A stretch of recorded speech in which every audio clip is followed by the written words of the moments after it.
Hey, it's me, TV, and today I'm going to be doing the stay-at-home book tag. I was tagged by Clem over at Villain's Quest, I think. Regardless, I'll link their channel down below in the description so you can go check out their channel. And yeah, I go back to work like next week, so I figure I should probably do this tag now because I won't be staying at home for much longer. So prompt 1 is Laying in Bed, a book you could have read or have read on one day. And for that, I have Fallen by Lauren Kate. I recently did a reading vlog for this series, like reading the whole series again. And this book I read in one day entirely, and it's like almost like 420-ish pages. So yeah, it's a chunker. And also, like, I haven't reread the series since like 8th grade-ish. So it's all like kind of like brand new for me again. And yeah, I really liked it. And it's basically about this girl named Luce goes to this school for like reformatory like delinquents because she's committed a crime, or people think she has, but she really hasn't. She gets sent here, and there's a guy that she feels attracted to and drawn to. It's written in like 2009 too, so you see where this is going. It's a like paranormal romance from like the late 2000s. I think it's one of the better ones because it goes in like a different direction. Most of them, there's like different plot points in your usual books, so like heavily relies on them, but it goes in like a different direction compared to like most other books at the time. So I still don't like the series overall ending, but the books by themselves are all very good. So yeah. So the second one is Snacking, a guilty pleasure book. And so I'm going to go with again like Fallen by Lauren Kate. Because they're all like other books, it's just the way these prompts fell, I swear. But again, like I said, just like that late 2000s or early 2010s like paranormal romance. It's just like so bad, just like so good. So yeah. And then Netflix, here's you want to start. And that's the Powder Mage universe like trilogy. I think there are like other books since, but this is like the original trilogy by Brian McClellan. This is a fantasy series, an adult fantasy series about like guns and magic. So it's that like more of like a early modern period Europe instead of like a medieval era Europe. So like a guns and shit, which is like my shit. Like it's not my kind of fantasy. So it's like this guy has overthrown this kingdom, and he's trying to like maintain the kingdom as people start to attack it, because you know when a king's overthrown, like the kingdom's gonna be very weak for a while. So he's trying to like protect it for outsiders.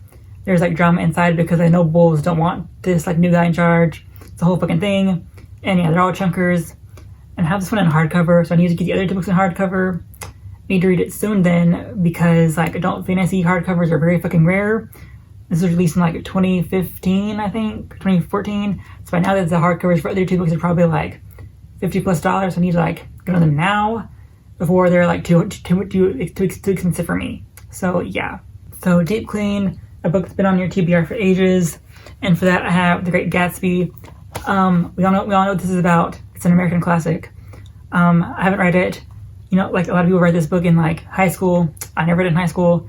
We read like Romeo and Juliet, Huck Finn. What else did we read? We read Of Mice and Men, and like other stuff. We never read The Great Gatsby. I watched the movie in my like American history class, which I don't know how that really fits in, but okay, what do I know? And yeah, I just never read it. I've owned the book for like a few years now, and I've never gotten around to reading it. I'm hoping to get around to it this year because like 2020, the 20s are back again. So you know, fingers crossed. Will I? Who knows? Animal Crossing, a book you recently bought because of the hype. I don't know if this is like recent, but I did get Daughter of Smoke and Bone by Laini Taylor. Everyone talk about this writer and her books, but like I haven't read anything about them. Know that Laini Taylor writes in a very like purple prose, flowery style. So I don't know how I'm gonna feel about that. Who knows? I have no idea how I'm gonna feel about that. I'll actually say I know this is about, but I don't really. I think this is one about a girl that has like purple, like blue hair or something like that.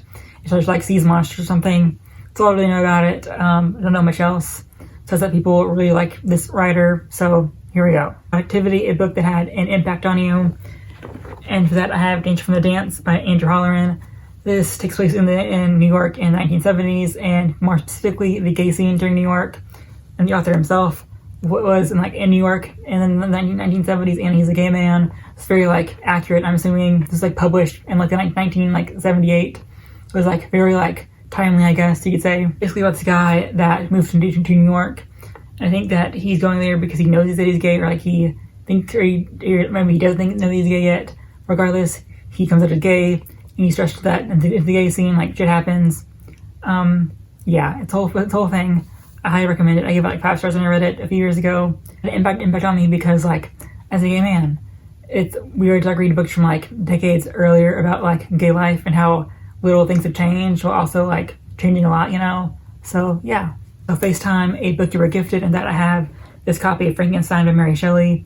Gifted is a strong word, but technically it was gifted to me because my English teacher gave it to us because she was gonna buy a like new class set like that next year. So she gave us like our old copies. So I have my like notes in here from when I read it back then in like my senior year in high school. So that's pretty cool. Yeah, I really like this book. I recently reread it, I think like in February, I think maybe, or March, who knows. But I reread it recently. I still really liked it. So yeah, this is about Victor Frankenstein, who is obsessed with like science. He wants to create life. He does, and he regrets it immediately. The monster starts killing people, basically.